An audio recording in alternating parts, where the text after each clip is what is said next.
Second சரியான வாசனையா இருக்கும் மேல என்ன போடுற அப்படின்றாரு. அது ஒண்ணு. அது ஒண்ணு இல்லையா?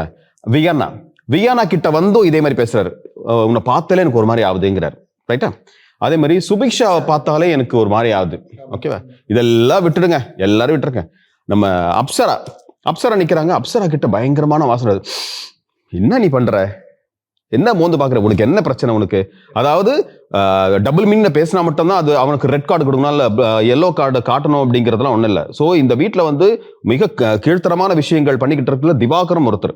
ஏன்னா அவர் தொடர்ந்தே பண்ணிக்கிட்டு இருக்காரு. ஏன்னா அவர் வந்து பல மெசேஜ் எல்லாம் வெளியில இருக்கும்போது இன்ஸ்டாகிராம்ல இருந்து பல பெண்களுக்கு வந்து மெசேஜ் அவரா அனுப்புறாருன்னு சொல்லிட்டு சில வீடியோஸ் எல்லாம் நம்ம பாக்குறோம்.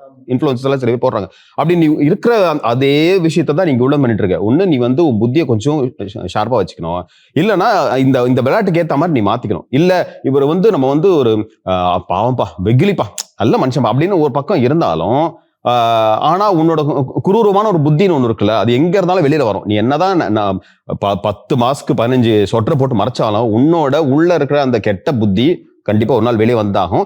ஒருவேளை விஜய் சேதுபதி அவர்கள் வந்து கமருதீனை பத்தி இந்த மாதிரி பண்ணக்கூடாது, ஷோ இந்த மாதிரி கேவலமா போயிட்டு இருக்கு உங்களை மாதிரி ஆட்கள்னு சொல்லும் போது திவாகர் நீங்க கேட்கணும். ஏன்னா திவாகரை கேட்கவே மாட்டேங்கிறாரு விஜய் சேதுபதி அவர்கள்.